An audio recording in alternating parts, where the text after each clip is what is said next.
Ito, ang abandonadong resort. Buta na kasi may natulog sa taas. Siguro galing lang sa puno yun.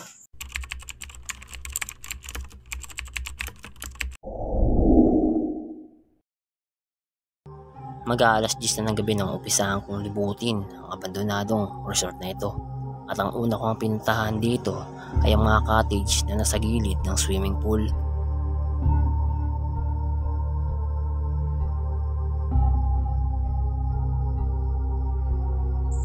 Makapansin nyo guys, yung mga cottages nila. Kaliliit lang.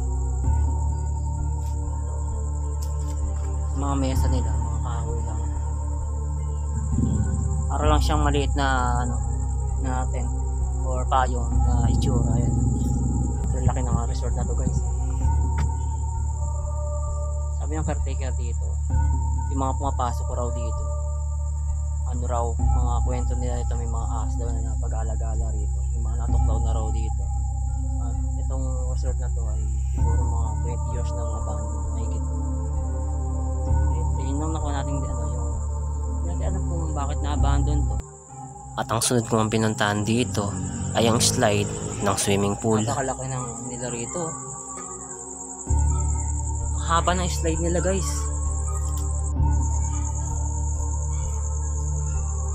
Guys, ito yung pinakaan nila, slide nila.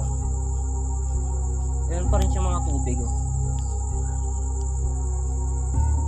Napakahaba ng slide tapos gawa siya. Para siyang gawa sa PVC. Ay napakalaki niya at napakahaba niya guys. Para siyang sa yung sa water pan. Pagkatapos ko nga i-check ang kanilang slide, ay ang sunod ko ng pinuntahan dito ay ang kanilang CR na nasa likod.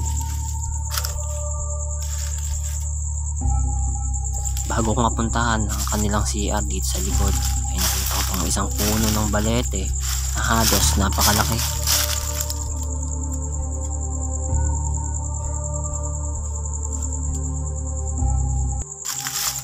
Pagpunta ko naman sa pinaka-CR na to, ay agad bubungad sa'yo ang sabit-sabit na ugat na nanggaling sa puno ng balete. Pinagapangan na rin siya ng ugat dito. Nagaling sa taas. Ito yung galing sa puno ng balete.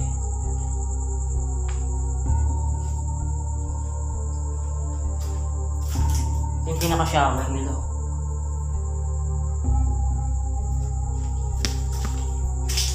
Isiyar din sila dito. Nakikita niyo talaga sa itsura ng mga bawat nandito ay CR dito. Ayun, tumulong na. Sobrang pinagdumaan na ng panahon na to guys. Tapos inaanay na rin yung bawat paligid nyo guys. Punta sa taas. Shower stall.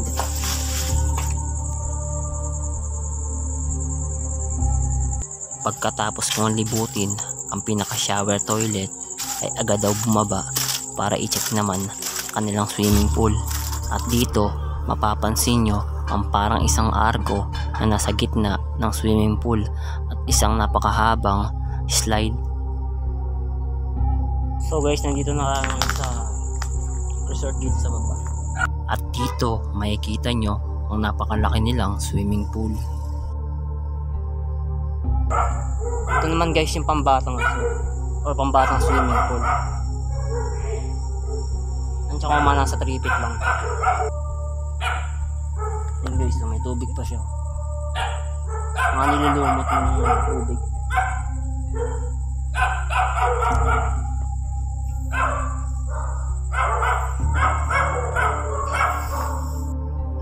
Ang sunod ko namang pinuntahan dito ay itong pinaka-open area na malapit sa swimming pool. At dito ay makikita nyo ang napakalaking kwarto at isang malaking lababo. At meron din sila ditong isang maliit na kwarto na halos lamunin na ng putik ang sahig nito. Wow, grabe. May maliit na kwarto rin sila dito guys. Halos lamunin na rin ng mga putik to. Isang baho ng amoy. Guys, yung caretaker dito, mga nag-aalaga sila ng mga TV. Kapapansin nyo may mga TV rito kanina. So guys, yung TV oh. Ampun lang siguro yung isa kasi naiiba yung kulay eh. Sensya na kayo guys, may mga aso kasi nalaga dito sa puno. Dahil ano rin daw daw ito mga pinapasok rin daw ito ng mga masasamang loob. Kaya nag-iingat na rin sila, kaya may alaga silang aso. Tapos may mga pinag-anuhan din sila na pinapakain nila sa mga baby. Habang patuloy ako sa aking paglalakad ay may nakita ako rito isang puno ng mangga at suot ko naman pinuntahan dito ay itong isang kwarto na halos luma na ang itsura at pagpasok ko nga rito ito ang tumambad sa akin. Guys, parang dito yung pinagmumula ng tubig nila. Dito nila binubuksan yung mga tubig ng swimming pool. Yung mga hawakan mo. Yung mga aliw.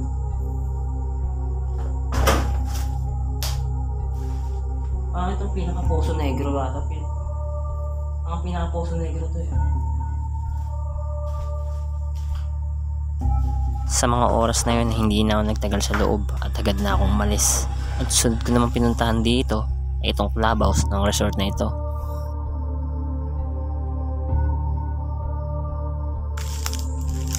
Ano to? Parang ito yung pinaka-clubhouse. Pinaka-clubhouse or mga pinaanuan ng event. Dito ginaganap yung mga event. Pag may mga kasal, birthdays. Pagpunta ko naman sa likod ng clubhouse na ito ang tumambad sa akin. Iba't ibang klase ng gulong at mga interior na nandito. At kung mapapansin nyo guys, may nakita ko rito mga gulong. Mga iba't ibang klase ng gulong ng sasakyan. Daming gulong rito guys. Pare, yan.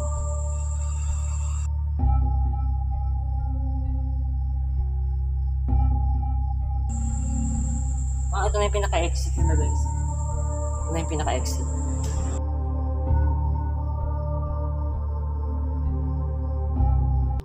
Sa mga oras na to ay patuloy ako sa aking pag-explore at suot ko ang pinuntahan dito ay itong CR na halos size pa.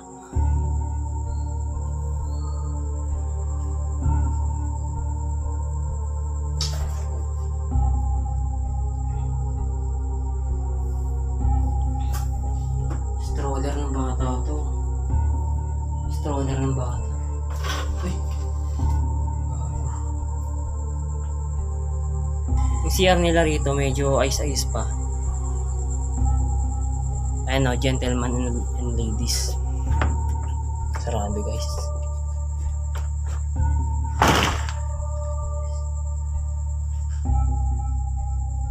Ice pa to guys kasi may pinaliliguan ng caretaker to dito eh. Nagliliguan ng caretaker.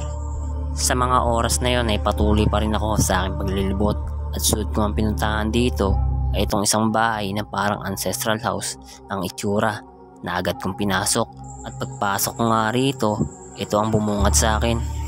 Parang ito yung pinaka-reception nila guys oh.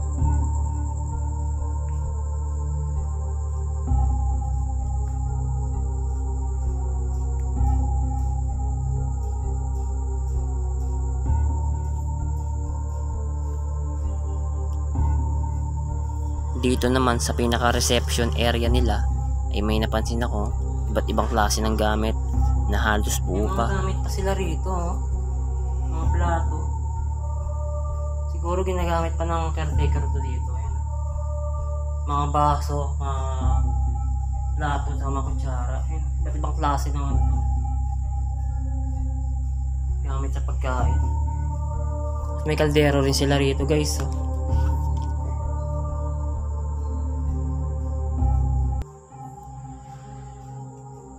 May putol na revolto ni Mama Mary.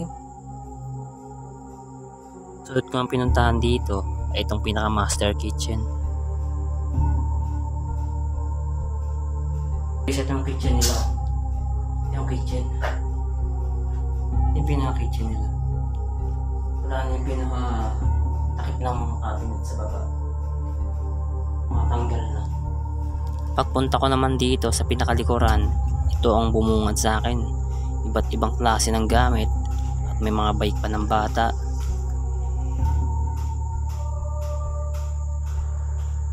Dami pang gamit dito.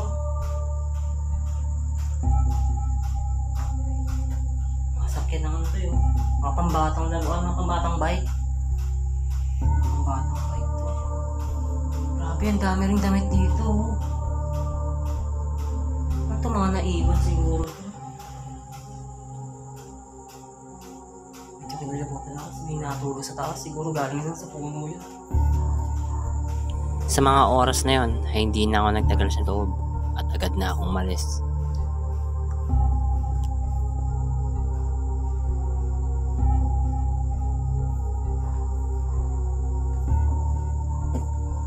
Dito sa pinaka-reception ay may narinig akong isang tunog na hindi ko inaasahan. Tao ba dyan? Bumukas yung bintana, guys. Lah. Hangin lang siguro. Hindi na lumakas yung hangin eh.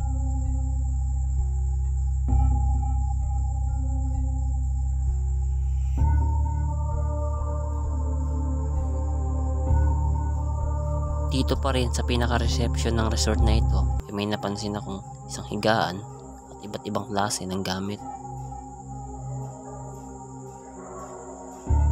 Sa ilalim naman ng higaan na to ay may nakita kong isang tsinelas ng bata.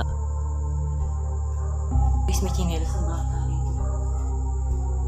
Tsinelas ng bata. Ay, wala nang bata rito. May papag dito silang malaki. May mga papag sila rito. Tapos may higaan o may pompa. Mga gamit.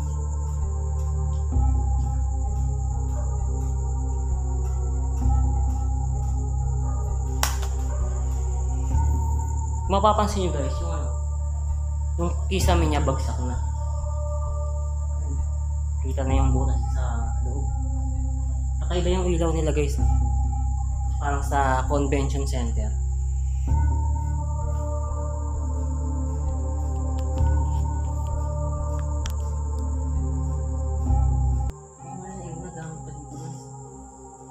Pigo rin sa mga pinagpapatungan to ng kaldero.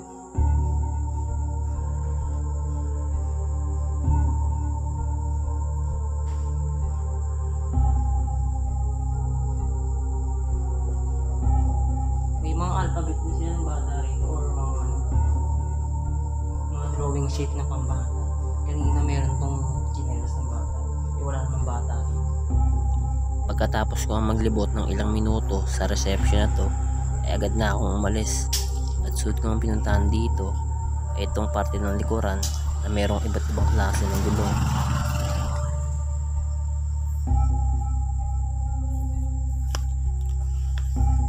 Ang daming mga gulong dito guys. Ang daming iba't ibang klase ng gulong dito.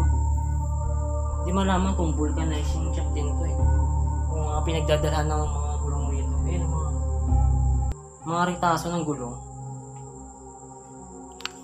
Speaker oh.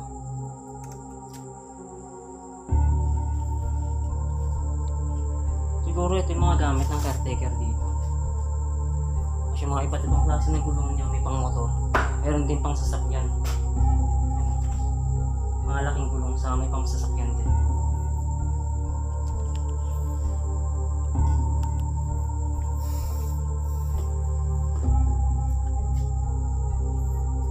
Wow!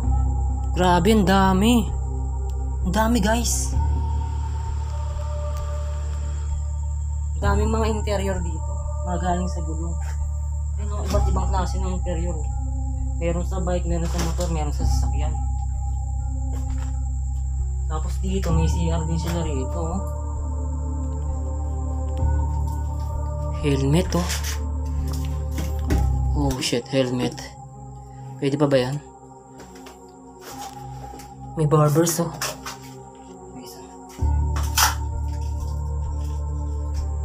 Malaki ng muscle. Wow. Makabuti rin sila ng ano rito. Alak tsaka soft drinks.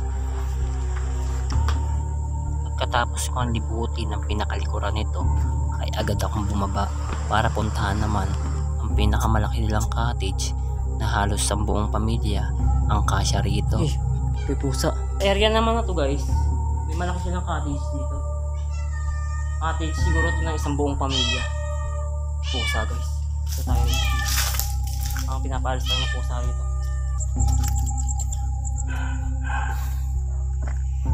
Guys, tapusin natin yung exploration natin. Sa tabi naman ng restroom sa to ay may nakita akong mga kulungan ng manok na inaalagaan ng caretaker dito. May bagong panganak na aso. Kaya may ingay yung aso rito. Yung mga alagas po niya.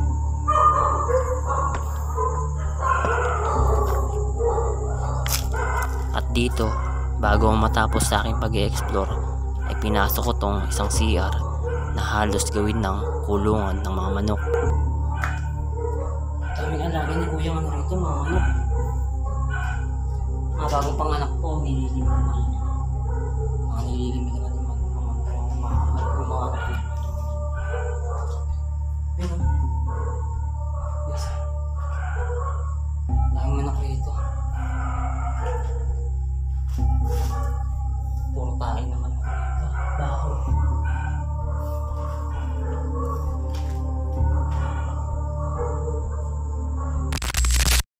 So guys, dito na natin tatapusin yung ating exploration sa abandoned resort na to na matatagpuan sa Laguna. At kung may mga napansin kayo ditong kakaiba or may mga narinig kayong kakaiba rito, please comment below. At huwag nyo kalimutan mag-like, comment, share, and subscribe sa aking YouTube channel. At kung may mga alam po kayong abandoned, please comment below. At hanggang sa muli, Renal TV Vlogs. Peace out.